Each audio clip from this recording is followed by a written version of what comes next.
At dahil pahiga-higa lang naman ang ante nyo, di nakapanood na nagluluto ng arroz caldo. Ay siya, samahan nyo ako sa magulo kong paliwanag na naman dito. Oo, magulo talaga ako magpaliwanag.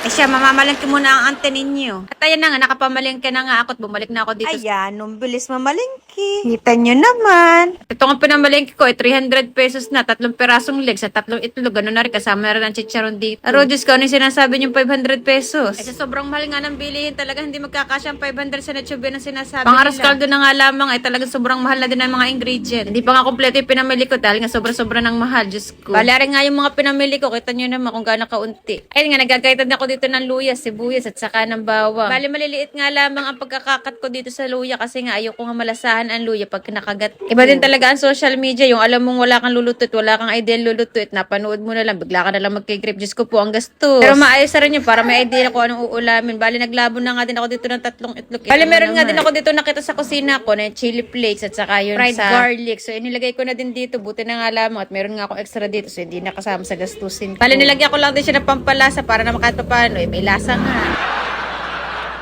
Ayan na nga, ginisa ko nga muna dito yung manok para naman kahit paano medyo maluto. Ayoko nga ng medyo malansa, kaya nga pinarito ko muna itong mga manok dito para naman kahit paano di mawala-wala ang lansa. Bali, tinakluban ko din muna siya. Bali, ayan nga, binuksan ko nga yung cornstarches ko po, bibigang ginamit ko, kaya ayan, nangyayari sa akin. Bali, ayan nga, hindi ko rin naman alam na nilalagyan pala ng mga ganyang cornstarch o flour ang ating mga lugaw. Bali, ayan nga, nalagay ko na din dito yung sibuyas, bawang at saka luya para sabay-sabay ng maluto para hindi naksay sa gatong.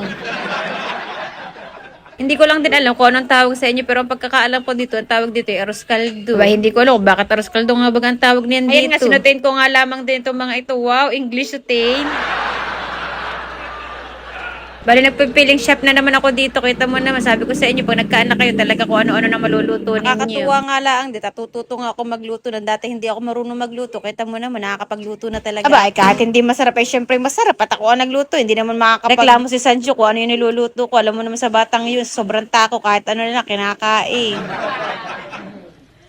Bali, inahon ko na rin yung itlog para lumamig mamaya pagbabalatan ko. Ayan nga yung chicharon ay akin dinurog-durog na din para mamaya parang yung ex ko lang din, dinurog-durog din ang puso ko. Walang ganun, te.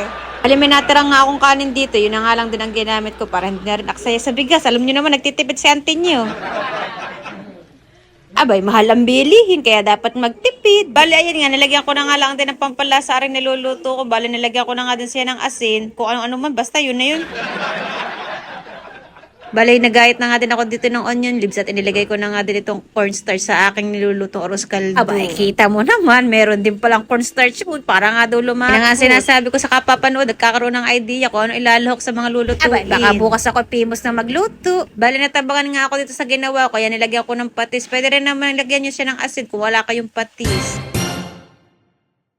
Hindi naman required kung asin o patis na ilalagay nyo dyan. Bali, nagasa ko na nga rin din yung mga ginamit. Ayan na nga, luto na nga yung niluluto ko, arroz caldo. Kita nyo naman kung gaano kabilis ako magluto. Ayan talaga yung chef. Aba, pwede na lang sa mabili sa luto. Kita nyo naman yung akin niluto. Talaga naman mukhang masarap. Pero totoo talaga, hindi ko maintindihan kung anong lasa. Hindi naman halata. Nagutom na gutom kami dito ni Sanju. Grabe, ramdam na ramdam ko yung pasok sa aking ngalangalat, sa aking dila. Diyos ko, ang sakit. Kaya na nga, kita nyo naman kung gaano kasarap kumain si Sanju. Talaga naman lahat na lang ng luto ko. Ganadong-ganado siya. Eh, grabing dami ko naman nakain dito mga antik. Kita nyo naman, pawis na ako. Kasi hanggang dito na lang muli. Paalam.